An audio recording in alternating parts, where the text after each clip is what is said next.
Hey, how you doing today, mate? Josh, was it? Yes. Perfect, mate. All right, my name's Jacob. I'll be running this interview today. If Awesome. you'd just like to grab a seat. Yep. Perfect. Have you got the signed consent form that I emailed you Yes. about? Perfect. Just have a quick look at that. How's your day been today, mate? Good, thanks. A bit hard locked in from the virus, but it's good to get out and do this. Yeah, get a bit of fresh air as well, you know? Exactly. It's good that you came out here today, though. I really do appreciate it. Oh, no worries. Thank you so much. Okay, so just want to quickly run through what we're doing today. So we are just going to go through just a couple of questions, just in a brief interview format. We'll be talking about sports participation, as you read about before coming here, and just your experiences with it. Is there anything you need before we start? No. Perfect. I will be recording this for data analysis purposes. Is that okay for you? Yeah. Perfect. Just hit start. All right. So, can you just tell me what compelled you to come and participate in this research today? I saw what you were doing, thought it was really interesting, and thought I might like to, get my advice, get my input. Perfect. Also gave you an excuse to get away from the whole Yeah. stuff, eh? Exactly. Get out a bit. So, can you just tell me what team sports you participated in, past or present? Cross country and rowing. Yeah. And how long did you participate in those sports? About 6 years for cross country and around 8 to 9 years for rowing. Wow, long time. Yeah. It's crazy.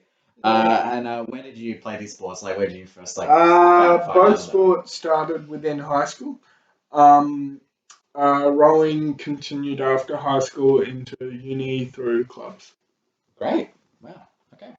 So what do you believe are the fundamental aspects of team sports? Like, what defines it for you? I think working as a team towards a common goal, but probably also, like, especially through rowing, we all need to work together because we have big crews, and if one person slows down or isn't as in time with everyone else as they should be, then it's kind of slows the boat down a bit. So it's all a big team effort in rowing, is it? Yes, yeah. Okay. So you seem to have a great admiration for rowing. So based off of those experiences, can you just give me a bit of insight into the benefits that you experienced through participating in that sport? Being able to work together, having to work together to make the boat run as well as it does, sort of puts an emphasis on how we all need to really work together as a team, and also, like, it helps a heap in engaging with everyone, and like, we need to really know everyone and communicate if we want to work together. Because you can't work as a team well if you don't communicate with each other. Fair enough. Okay. So social benefits are a really important part of the team sports for you, especially in rowing. Yeah. So based on those experiences, how did your participation in rowing or cross country or both contribute to your overall sense of identity?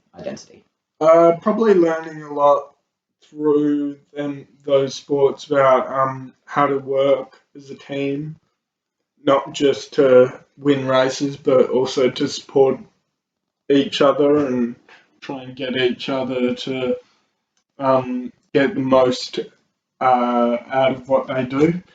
So, like I said, we need to all work together in rowing, but also, like, we have traditions where when we have big important races, we have people come over who don't do rowing to watch and spectate, and we all get behind each other and scream out support. Same with cross country, like, people who don't do the sport sometimes come to watch and, like, all support each other, and yeah, it's really good for learning teamwork. So that, like, sense of support was really significant to you personally, yeah? Yeah, definitely. And you would say that would that have contributed a pretty significant part of your identity? Like, do you think that's significant to you? Yeah, I do think it is, because like I said, you learn about teamwork, but you also learn about how to connect with different people and be, like, more inclusive, because in rowing, like especially with people you don't know. Sometimes you don't pick who you're with. You're just given who you're with, and then when you are, you're forced to get on with each other, and then you start actually building a connection. And yeah, it's a good way to stay fit, but also meet new people. It sounds like a real big sense of camaraderie is held in that sport. Yeah. So, you were mentioning when you're doing races, you attract a lot of crowds, a lot of people to participate and spectate. So, how do you think participating in a team sport contributed to your community? A lot through so for rowing, we don't just row, and it's not just the sport and working hard. It's also like afterwards we all need to work together to clean the boats, get the boats and equipment away, and the oars and all of that, and get them cleaned and away. And also, like being a club, we do social events, so like sundowners and uh, like where we can get together and have drinks and like chat and get on, and it's great to. It does contribute a lot to community as you're not just doing your sport, but you're also able to all come together and get on. Yeah, no, I mean, and spectating as well, I would assume would be a pretty important part of rowing as well. Like you get to watch the races and stuff. Definitely, and the support we get from all of the people that come to watch the races. Fantastic. So obviously now that you've come out of high school, it might have been a bit more difficult to sustain it. Did you find any difficulties in sustaining your participation in team sports? Yeah, a few actually, because in high school, it's sort of like you get up and mum or dad drive you into rowing, and it's sort of more like everyone's holding your hand and making sure you do what you need to do. But when you're in when you leave high school, it's like, well, I drive now, so I need to drive myself to rowing. It's also early in the morning, so it's been like 4:45 in the morning, so I need to motivate myself to get up then. And I also pay my own way through my membership, so I need to make sure that I guess that's an added incentive to do my to get there and make sure that I get my own way there. Okay. You mentioned paying for it. Yeah.